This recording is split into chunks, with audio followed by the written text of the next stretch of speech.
വലിയ പഠിത്തക്കാരിയായിട്ട് ഇപ്പം എന്തായി, ഒന്നും ആയില്ലല്ലോ എന്ന് ചോദിച്ചു. എനിക്ക് ഭയങ്കര സങ്കടമായി. ഒരു പെൺകുട്ടിയെ സംബന്ധിച്ചിടത്തോളം എപ്പോഴും ഫിനാൻഷ്യൽ ഇൻഡിപെൻഡൻസ് എന്ന് പറയുന്നത് ഭയങ്കര ഇമ്പോർട്ടൻ്റ് ആണെന്ന് വിശ്വസിച്ച ഒരാളാണ് ഞാൻ.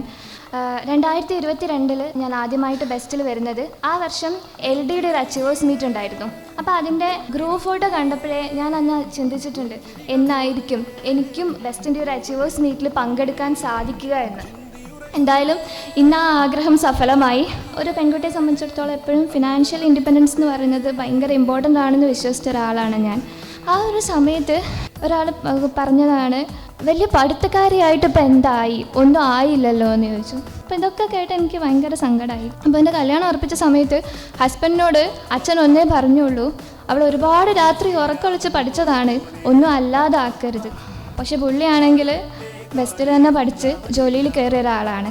അപ്പോൾ പുള്ളി എന്നോട് ഇത്രയേ പറഞ്ഞുള്ളൂ, ബെസ്റ്റിന് എനിക്ക് വിശ്വാസമാണ്, നീ ഒരു ക്ലാസ് പോലും മിസ്സാക്കാതെ ബെസ്റ്റ് പോവുക, അവിടുത്തെ എല്ലാ മെറ്റീരിയൽസും വെച്ച് പഠിക്കുക, നിനക്ക് എന്തായാലും കിട്ടും എന്ന് പറഞ്ഞു എന്നോട്.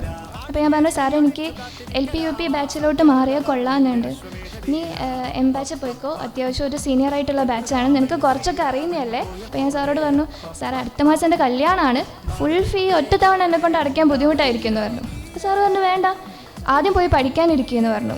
അപ്പം അന്ന് പോകുന്നതിൻ്റെ കൂട്ടത്തിൽ പറഞ്ഞു വിടുന്ന സമയത്ത് സാർ ഒരു കാര്യം കൂടെ പറഞ്ഞു, ബെസ്റ്റിന് ഫസ്റ്റ് റാങ്ക് വാങ്ങി തരണം കേട്ടോ എന്ന് പറഞ്ഞു. അതായത് നമ്മളിങ്ങനെ പറയാറില്ലേ, നമ്മൾ അത്രമേൽ ആഗ്രഹിക്കുന്ന ഒരു കാര്യം നമ്മളിലേക്ക് എത്തിച്ചേരുന്നു. ഈ ബെസ്റ്റിന് ഫസ്റ്റ് റാങ്ക് എന്ന് പറയുന്നത് സാർ അത്രയ്ക്ക് ആഗ്രഹിച്ചിട്ടുണ്ട്.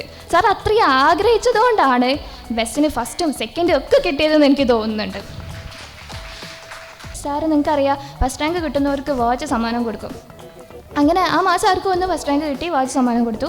ഫെബ്രുവരി ആയി, സാർ അവർക്ക് വാച്ച് കൊടുത്തു. അങ്ങനെ മാർച്ചിൽ ഒരു ദിവസം ഞാൻ വീട്ടിൽ നിന്ന് ഇങ്ങനെ ബെസ്റ്റിലോട്ട് വരാൻ വേണ്ടി ഒരുങ്ങുകയാണ്. ഞാൻ വാച്ച് എടുത്ത് കെട്ടി. സന്ദീപ് സാറിൻ്റെ കയ്യിൽ നിന്ന് വാച്ച് കിട്ടുന്ന വരെ ഞാൻ വാച്ച് കെട്ടുന്നില്ല എന്ന് തീരുമാനിച്ചു. പിന്നെ ബെസ്റ്റിലേക്ക് ഞാൻ വാച്ച് കെട്ടിയിട്ടില്ല.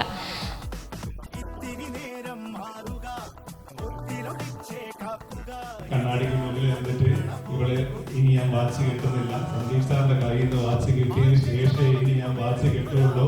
കാരണം അത് വാച്ചിന്റെ സംഭവം അല്ല, നമ്മള് ഒരു തീരുമാനം എടുക്കണം, നമുക്ക് മുന്നിലെത്തണം, അല്ലെങ്കിൽ നമുക്ക് ജയിക്കണം എന്നൊക്കെ ഉള്ളൊരു തീരുമാനമാണ് ശരിക്കും.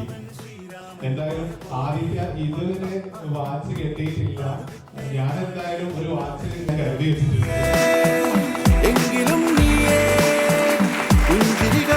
സാർ എപ്പോഴും അപ്ഡേറ്റഡ് ആണ്, എപ്പോഴും പുതിയത് എന്താണോ എക്സാമിൽ മാറ്റം വരുന്നത് ആ മാറ്റത്തിനനുസരിച്ച് ബെസ്റ്റ് മാറുന്നുണ്ട്.